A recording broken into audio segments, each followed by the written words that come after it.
Hello dear students, once again welcome to my YouTube channel विज्ञान हर घर बने पाठशाला. In last video we have complete chapter number 7 with all its major topics in the chapter as well as its question answer of exercise. Today we have to start next chapter, its cell and its function as well as its structure. तो पिछले video में हमने बच्चों part 7 को पूरा पढ़ा, उसके मुख्य बिंदुओं को, पूरे टॉपिक्स को कवर किया, साथ में उसके हमने अभ्यास के सभी प्रश्न उत्तर किए. आज इस वीडियो में हम चैप्टर 8 कोशिका संरचना एवं प्रकार्य को शुरू कर रहे हैं. इसको हम इसके सभी जो मुख्य बिंदु होंगे वो शुरू करेंगे आज पढ़ना. तो चलिए आज की वीडियो को शुरू करते हैं. हमारा पहला चैप्टर है, इसका जो चैप्टर 8 है वो है कोशिका संरचना एवं प्रकार्य.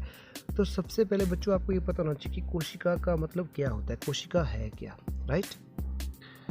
तो आपको पता है, अब जैसे आपके घरों की जो आपकी इमारतें बनी होती है, अब घरों की इमारतें बनती है वो उनका निर्माण किससे होता है, छोटे छोटे पत्थरों से, ईंटों से आपके घरों का निर्माण होता है.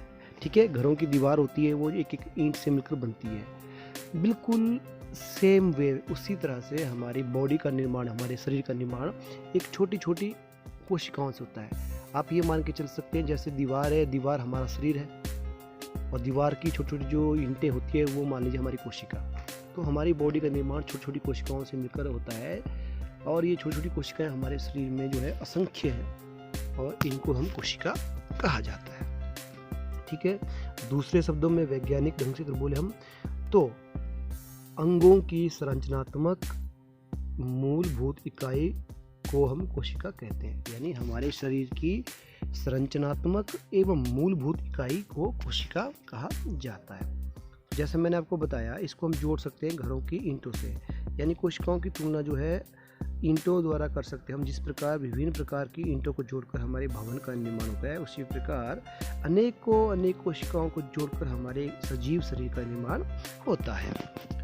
तो आई थिंक आपको कोशिका का आइडिया हो गया, कोशिका की परिभाषा क्या होती है. वह मूलभूत एवं संरचनात्मक इकाई जिसके द्वारा हमारे शरीर का निर्माण होता है उसे कोशिका कहा जाता है. चलिए आगे बढ़ते हैं. कोशिका की खोज किसने की सर्वप्रथम, अब ये देखते हैं कोशिका की खोज. तो हमारे एक वैज्ञानिक हुए, रॉबर्ट हुक नामक वैज्ञानिक. रॉबर्ट हुक ने 1665 ईस्वी में कॉर्क क्या होती है, वृक्षों की छाल, छिलका, बाहर की जो त्वचा होती है वृक्षों की, उसको कहते हैं हम कॉर्क. तो रॉबर्ट हुक ने 1665 ईस्वी में स्लाइस का एक सामान्य आवर्धक यंत्र की सहायता से अध्ययन किया. स्लाइस क्या होता है, किसी टुकड़े का. तो इसने क्या किया, रॉबर्ट हुक ने 1665 ईस्वी में किसी पेड़ की कॉर्क जो होती है, छाल के किसी टुकड़े का एक साधारण आवर्धक यंत्र मतलब एक, जैसे आज की डेट में हम माइक्रोस्कोप सूक्ष्मदर्शी यंत्र करते हैं ना इस्तेमाल, तो उसमें एक आवर्धक लेंस था, वो भी सूक्ष्मदर्शी यंत्र की तरह ही था. तो उसने उसको आवर्धक यंत्र कहा जाता था क्योंकि उसमें जो है ना, जितने आज की सूक्ष्मदर्शी यंत्रों में पावर होती है, क्षमता होती है देखने की छोटी छोटी चीज़ों को, उतनी उसमें नहीं थी. तो उसके द्वारा उन्होंने कोशिका बार्क की जो अपने बार्क यानी कॉर्क की जो स्लाइस होती है छाल की, उसको देखा, छाल के हल्के से टुकड़े को देखा. तो कॉर्क पेड़ की छाल का एक भाग होता है. उन्होंने कॉर्क की पतली स्लाइस ली और उसे सूक्ष्मदर्शी की सहायता से देखा. उन्होंने कॉर्क की स्लाइस में पाया कि अनेक कोष्ठ युक्त अथवा विभाजित बक्से होते हैं. बक्से बोले तो आप सभी ने मधुमक्खी का छत्ता देखा होगा. तो मधुमक्खी का छत्ता इस प्रकार से बना होता है, इस तरह से उसमें क्या होता है, निर्माण होता है. ठीक है, इस प्रकार मधुमक्खी का छत्ते का निर्माण हुआ होता है. तो इस प्रकार उन्होंने देखा कि विभिन्न प्रकार की जो है कोष्ठक बने हुए हैं, इसमें जो आपका वृक्षों की छाल है.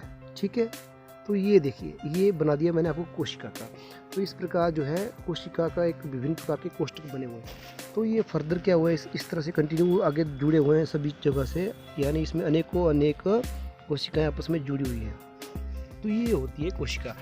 तो रॉबर्ट हुक ने जब उसको वृक्ष की छाल को सूक्ष्मदर्शी यंत्र यानी आवर्धक यंत्र की सहायता से देखा, तो उन्होंने देखा कि इस तरह से इसमें कोष्ठक जो है अनेकों विभाजित बक्से जो है दिखाई दे रहे हैं. ठीक है, समझ गए.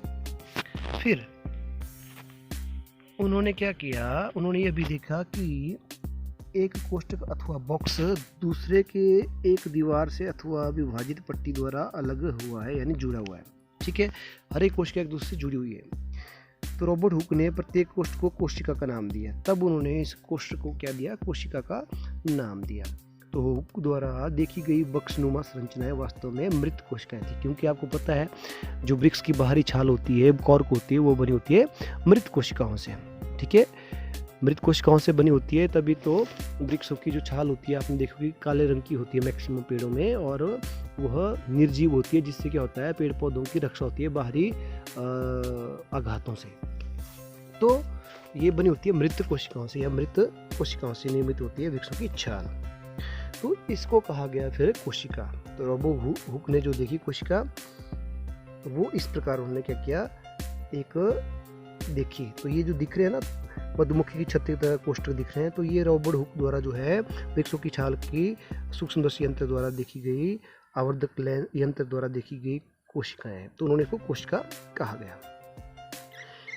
तो सजीवों की जीवित कोशिकाओं को संवर्धित सूक्ष्मदर्शी की खोज के बाद देखा जा सका, यानी जब आपका सूक्ष्मदर्शी यंत्र की खोज हुई उसके बाद ही सजीव की जो कोशिकाएं होती है उनको देखा गया। तो रॉबर्ट हुक ने के प्रेक्षण के लगभग, यानी जिस समय 1665 ईस्वी में रॉबर्ट हुक ने ये एक्सपेरिमेंट किया, उसके लगभग 150 वर्षों बाद तक भी कोशिकाओं के विषय में बहुत कम जानकारी थी।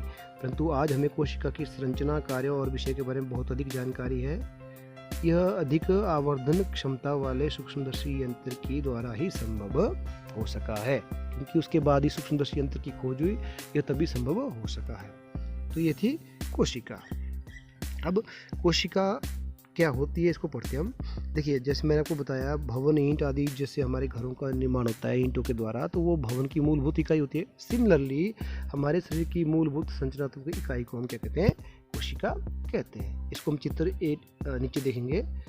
तो कोशिका का निर्माण जैसे मैंने बताया, इसका आकार डिजाइन अलग अलग साइज का होता है। उसी जैसे ईंटों का आकार डिजाइन अलग अलग साइज का होता है, उसी प्रकार कोशिका एक दूसरे से अलग अलग होती है। सभी कोशिकाएं एक समान नहीं होती, सभी कोशिकाओं का आकार डिजाइन अलग अलग होता है और एक दूसरे से भिन्न होती हैं। तो निर्जीवों की अपेक्षा सजीवों की कोशिकाएं बहुत अधिक जटिल होती है। ठीक है, अब कोशिकाओं का स्ट्रक्चर ये देखिए, ये ईंट की दीवार है। ईंट की दीवार ऐसी होती है ना सब, बिल्कुल सिमिलर वे भी ये प्याज की झिल्ली की कोशिकाएं हैं। जो प्याज की बाहर की झिल्ली होती है, ठीक है, प्याज की एक लेयर हो, उसके अंदर बाहर हल्की सी पतली सी झिल्ली होती है, उसके अंदर जो कोशिकाएं पाई जाती है वो इस तरह से पाई जाती है। इसको आपको अगली कक्षा में, जब आप 9वीं कक्षा में पहुंचेंगे, तब आपको इसको हम दिखाएंगे। हो सकता है मैं आपको इसी कक्षा में दिखाऊं जब हमारे स्कूल जो है सुचारू रूप से खुल जाए। तो ये कोशिकाएं बिल्कुल डिटो इस तरह से दिखती हैं। तो ये कोशिकाएं हैं, देखिए। अब इसको बड़ा करके हम देखते हैं, ठीक है, जूम करके देखते हैं इसको हम। ये देखिए, एक कोशिका को देख लेते हैं हम। ये कोशिका मान लीजिए, ठीक है। इस तरह से अनेकों अनेक कोशिकाएं जुड़ी है। इसके अंदर ये क्या है, ये है आपका केंद्रक, इसको बोला जाता है केंद्रक, ठीक है। और इसके अंदर ये होगा, ये साइटोप्लाज्म होगा, इसको बोला जाता है कोशिका द्रव्य। बेसिकली ये होगा आपका कोशिका द्रव्य। तो ये आप डिटेल में पढ़ेंगे अगली क्लासों में, मैं आपको फिर भी बताऊंगा इसको कि कोशिका द्रव्य हुआ। तो इस प्रकार यह कोशिका हुई। चलिए, कोशिका का भी आपने देख लिया। अब देखते हैं हम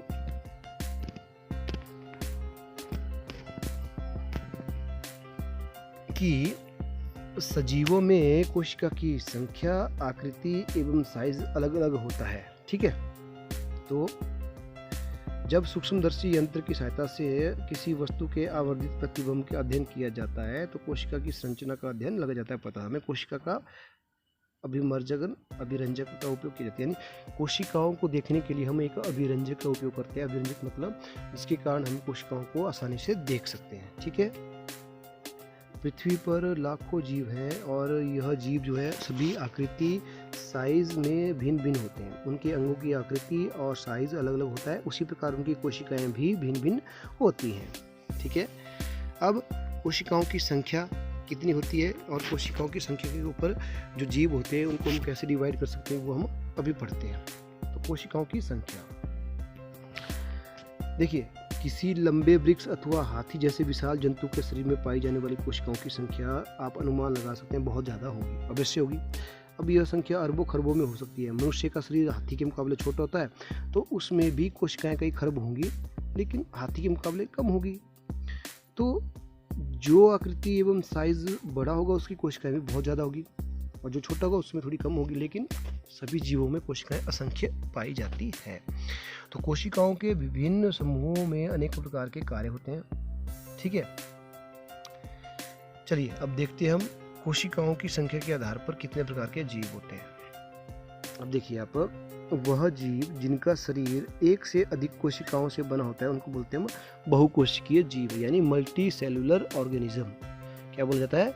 बहुकोशिकीय जीव। मल्टी मतलब बहुत, कोशिक, सेलुलर मतलब कोशिकीय। तो ऐसे जीव जिनका शरीर का निर्माण जो है बहुत सी कोशिकाओं से मिलकर होता है उनको बोला जाता है मल्टी सेलुलर ऑर्गेनिज्म। जैसे मनुष्य, पेड़, जीव जंतु आदि, जैसे मनुष्य, पेड़, गाय, भैंस आदि। और ऐसे जीव जिनका निर्माण केवल एक ही कोशिका से हुआ होता है उनको बोला जाता है एक कोशिकीय जीव या यूनिसेलुलर ऑर्गेनिज्म। ठीक है, अब आप बोलोगे यूनिसेलुलर ऑर्गेनिज्म भी होते हैं। तो जीवन का आरंभ जो हुआ था एक कोशिका से ही हुआ था, जो एक निषेचित अंडा है। निषेचित अंडे का गुणनफल हुआ, वो बढ़ता गया, वृद्धि करता गया और गुना करता गया, और उसमें 1 से 2, 2 से 4, 4 से 8, 8 से 16, 16 से 32, इसी तरह असंख्य कोशिकाएं निर्मित हुई। तो ऐसे जीव जिनका शरीर केवल एक प्रकार की कोशिकाओं से बना होता है या उनमें एक ही कोशिका पाई जाती है, तो एक कोशिकीय जीवों को बोला जाता है एक कोशिकीय जीव। एक कोशिका वाले जीवों को बोला जाता है एक कोशिकीय जीव या यूनिसेलुलर ऑर्गेनिज्म। अब इसके उदाहरण है अमीबा, पैरामीशियम, यूग्लिना आदि। तो ये आपका अमीबा है। देखिए ये अमीबा, इसमें एक ही कोशिका है, इसके अंदर भी एक केंद्रक पाया जाता है, ये केंद्रक हुआ आपका, और ये बाकी जो इसमें कोशिका द्रव्य है, और ये बहुत सारे इसमें कोशिका अंग पाए जाते हैं, कोशिकाओं के अंग पाए जाते हैं। तो ये हो गया आपका अमीबा। ठीक है, उसी तरह आपका दूसरा है पैरामीशियम। ये पैरामीशियम की बॉडी है। देखिए पैरामीशियम की बॉडी जो है बाहर से इसमें देखिए आप ध्यान से, बाहर की इसकी बॉडी है, इसमें बने होते हैं ऐसे सिलिया, धागों की तरह संरचना होती है। ये क्या करती हैं? ये इसको मूवमेंट को, यानी इसको गतिशील करने में सहायता करती है, एक स्थान से दूसरे स्थान पे जाने में सहायता करते हैं। तो ये भी आपका यूनिसेलुलर एक कोशिकीय जीव है। इसमें भी एक ही कोशिका है और केंद्रक है, और इसमें कोशिका द्रव्य और दूसरे कोशिकांग पाए जाते हैं। तो कोशिकाओं की संख्या के आधार पर 2 तरह के जीव होते हैं, एक कोशिकीय जीव और बहुकोशिकीय या मल्टी सेलुलर ऑर्गेनिज्म। ठीक हो गया। तो मैं समझता हूँ बच्चों आज के लिए इस वीडियो में इतना ही काफ़ी है। थोड़ा थोड़ा पढ़ेंगे और आपको समझ आना चाहिए, ज़्यादा वीडियो लंबा ना हो जाए। तो आज के वीडियो को हम यहीं ख़त्म करते हैं, इसके आगे हम अगले वीडियो में पढ़ेंगे। तो मैं उम्मीद करता हूँ आज का वीडियो आपको पसंद आया होगा, आपको समझ आया होगा। तो मिलते हैं अगले वीडियो में।